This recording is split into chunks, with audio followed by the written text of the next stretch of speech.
Okay. Top five favorite Spielbergs. Go Dean. Oh my God. Okay. Wow, this is tough. Bong. All right. Wait a minute. I've got to look up. I'll go. Go ahead. You go first. Go ahead. Jaws, E.T., Raiders, Munich. Let's see. Give me one more. I'm gonna go with I'll go with Schindler's List. I mean, right. For right now, on the top of my head, that's what I'm doing. Yeah. For me, E.T., Close Encounters. Oh yeah. Schindler. I really love Catch Me If You Can. Yep. And what would be the last one? I guess Jaws. Jaws is a great achievement. Jaws is great. I mean, Jaws just gets better and better with each viewing in my book. So I mean, but would we say Hook is his worst movie? In no particular order, I'd put Jaws, E.T., Temple of Doom, Empire of the Sun, and God, I need another one.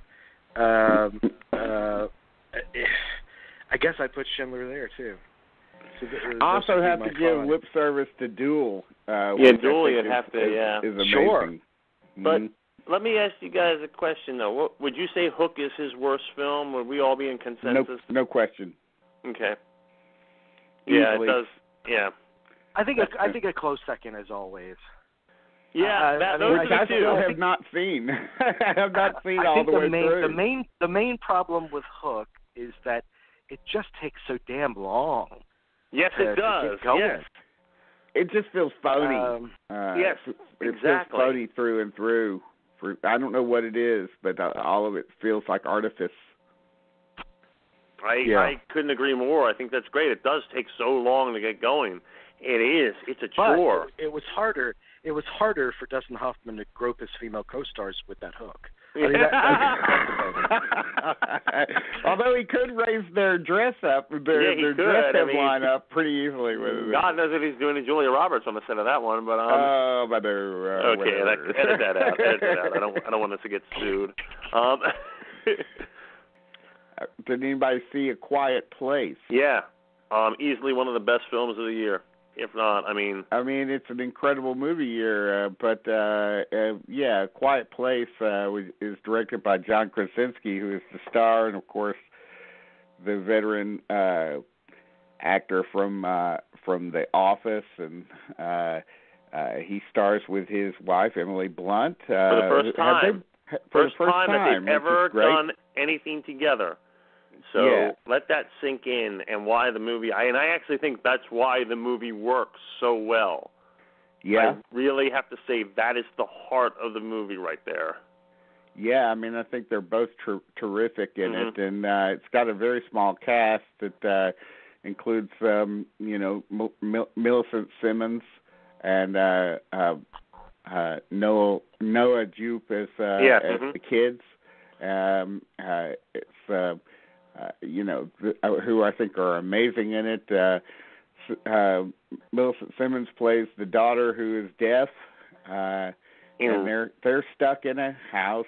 In real life, she's deaf. In real life, she's a deaf.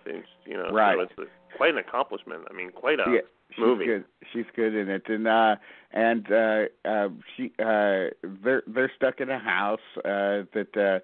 It has resemblances to Signs, I think, in that they're stuck in a house that is being overlooked or by an alien race that is invaded Earth, and they're I think their sight impaired, so they rely on their super hearing to detect anything, and so the necessity for silence, which is really, really interesting, kind of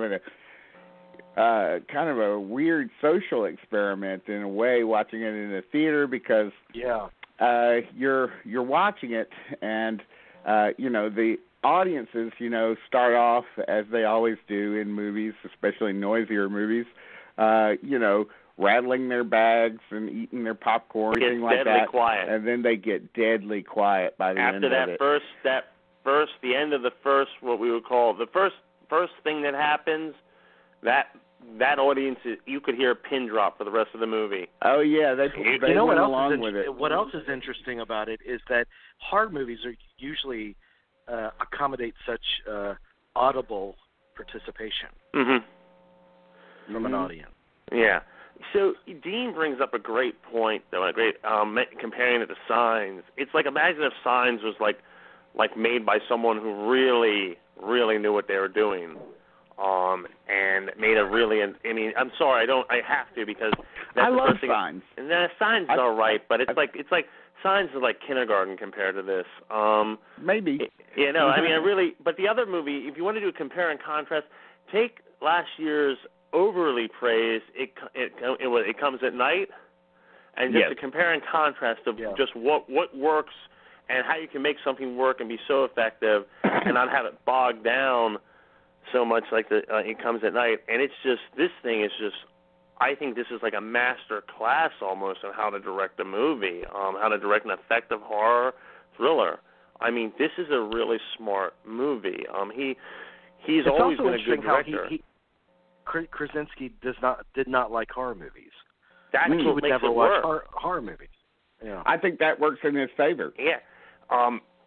Just not to get too far off track, that's why the guy Tony Gilroy, who we found out this week reshot most of Rogue One, not really crazy about Star Wars. Turns out it might be probably the best Star Wars movie ever made. Well, there you go. So, I actually think it helps not to, in a genre film, sometimes to know the genre and be that fond of it. I actually think being sometimes an outsider has its benefits.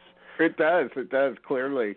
Also, I have to mention, the music by Marco Beltrami, who is absolutely one of our best music composers for movies, and really terrific editing by Chris Tellefson, and it's just a really, really highly accomplished film. Yeah. I mean, it just is. The audience that I saw it with, erupted into applause afterwards. Which, you couldn't help. Well, it's a big audience pleaser. I mean, audiences are loving it, and it's a sleeper movie that really opened big this weekend. Yeah, no, it did very well, and more power to it. There's just something really. It's like, I guess since Krasinski's, really sort of, we'd always look at him as, the guy from The Office, but then he made that movie Brief Interviews several years ago, and you're like, what an odd choice for a first film to direct, a story by David Foster Wallace. Yeah, and he co-wrote that Promised Land, Matt Damon and Gus Van Sant. Right. I mean, he's got some chops. He knows. Yeah, I mean, how to do it all. Yeah, I mean, it was just, but it's just your watch, and I do think that they're, I stayed and watched if you go see it at ArcLight, they have like the ArcLight stories with the interview with the cast and crew, and it was really funny. He said I didn't think my wife wanted to do this, but she just jumped at the chance immediately. She wanted to. I mean, so it was really nice. She's great in it too. Boy, she's superb. I mean, she really has found she's only made one bad movie in my book, and that's The Girl on the Train. And I wasn't a fan of that. No, that's like bored suburban housewives fiction. I mean, let's be honest, that's all that is. And that's it. Otherwise, she's really always delivered like a good performance, and she's really. I hope she'll do another movie with her husband. I really do. I'm kind of looking forward to the Mary Poppins movie. No, that looks that looks good. That does look good. If they have to make a Mary Poppins movie, I think she's ideal for it. Yes. If they cast her right, Yeah.